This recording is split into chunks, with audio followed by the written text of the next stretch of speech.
I'm from New Orleans, and there's nothing like Louisiana seafood.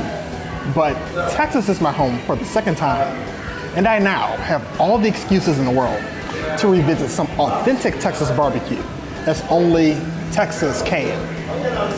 I'm Javan Hamilton, and this is Buck's Barbecue.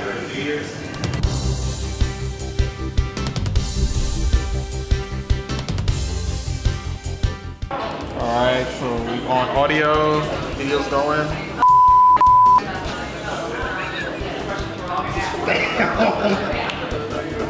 Start right off the gate. I love it. My name is Jim Buchanan. I'm the owner of Buck's Barbecue Company in Houston, Texas.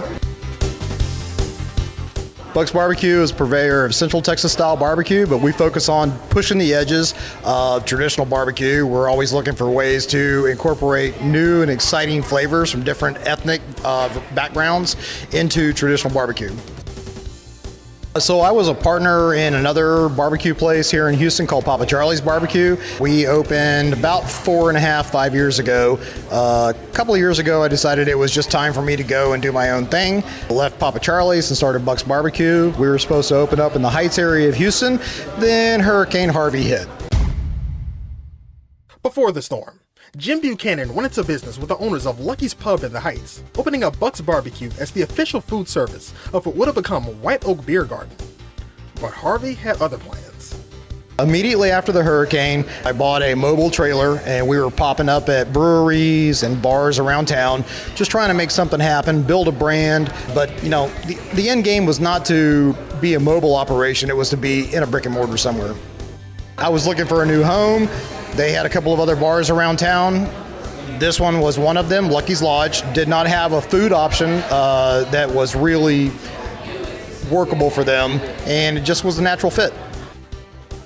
Buck's focuses on Central Texas barbecue. We're talking ribs, turkey, sausage, boudin, but also giant baked potatoes, and sides like potato salad and beans. Then I also have some daily specials that are kind of pushing the boundaries once again of traditional barbecue. Things like my Friday special, which is a bacon wrapped smoked meatloaf. I have a smoked lamb souvlaki sandwich. It's on the menu on Wednesdays. Yeah, that's Greek. It's really, really good. And as for their newly launched menu, before this week, I did not offer a full barbecue menu at night. We offered the regular barbecue menu from 11 a.m. to 5 p.m. And then at 5 p.m. we rolled over to what I called the bar menu, which was things like brisket chili Frito pie, chopped beef sandwiches, chopped turkey sandwiches, tacos. I had a smoked Spam sandwich on the menu that was, it was really good. Things like that. But we had a lot of people that came in at night and wanted the traditional barbecue, so we decided to acquiesce and go ahead and offer up the full menu at night. Buchanan is an Army veteran and a noted pitmaster in the Houston area, and he's even taken his food on the road. I actually didn't go to Chicago as Buck's Barbecue. I went with my good friends at Feege's Barbecue. They had been invited to an event called the Windy City Smokeout in Chicago. Asked me to go along with them and help them out, so I went with them as part of the Feege's Barbecue team, and it was a great event. It was really, really fun. And then on the competition side, I competed for about a dozen years before I finally decided to actually cook barbecue and make money.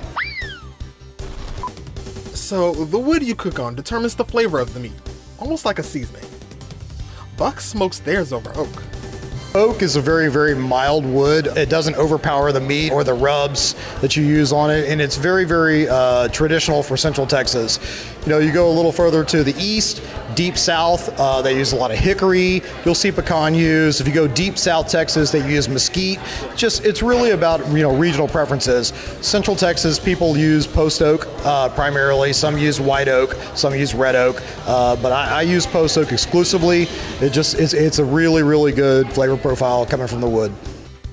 And I read that your ribs are also coated in espresso, so why espresso? That's true. At Papa Charlie's, we had a really, really good rib rub with a really good glaze on it. It was my former partner's recipe, and it was great. People really loved it. When I left there, I wanted to do something that was really my own. It wasn't a spin-off of Papa Charlie's. It was something that was literally my own. People use coffee and espresso on beef occasionally throughout Texas, but I've never really heard of anybody using it on pork. Thought to myself, hey, you know what? let's try it on the pork ribs and see how it works out. So we have a base rub of decaffeinated espresso, covered with a rib rub that's got a little spice to it. So it's a nice contrast. You end up with a dry rib that has a nice bark to it, really good flavor profile. And then I serve a Carolina style sauce on the side that's also a nice contrast. Again, I'm not from Texas, so I'm accustomed to ribs that are doused in sauce, so much so that a bib is a good idea. But that's not the case here. Taste is entirely subjective. What one person likes, another might not like. Kansas City barbecue is really identified by the sauce that they use on top of their rubs. Carolina is also identified by the sauces that they use, which is very, very vinegar based, a lot of mustard content. In Texas, we have this belief that if you need sauce on your barbecue, you need better barbecue. So I don't put sauce on any of the barbecue that I serve, with the one exception of the burn-ins that I do periodically. Those are sauced because when you cook them the second time, they need something on them to help retain moisture. But the standard meats, I don't put sauce on them. I give you sauce on the side. If you need more sauce, I'll give you more sauce. However, the way I serve it is the way I intend for you to eat it. I've come to prefer it without the sauce, so thank you, Texas. Houston loves Bucks. They have a loyal following. They get rave reviews online. What is it that draws people here? I put a lot of love and attention into what we're putting out. Quality of the meat is the same day to day. Quality of the sides is the same day to day. That's because I'm really, really focused on what we're putting out. I have a lot of pride in it, and I don't want anybody to walk in here and say, wow, that really wasn't very good. I want people to say, hey, that was fantastic, and I definitely want to come back. So they prepared like a sampler for me. Part of it is their flatbread. And of course, anytime I look at a flatbread, I'm thinking like pizza, right? So I bite into it and I noticed like a really interesting taste, that the flatbread actually features their house barbecue sauce in it. So it has like a certain pop or tang.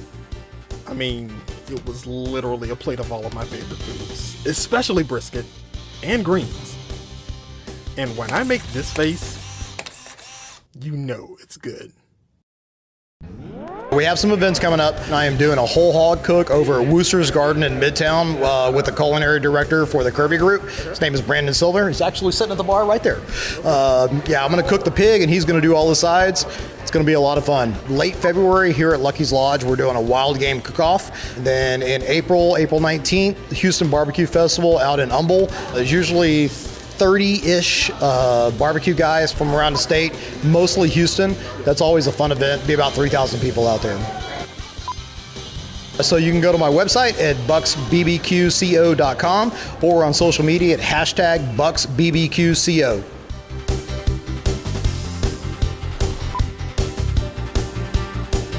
I'm Jim Buchanan with Bucks Barbecue Company, and this is Houston.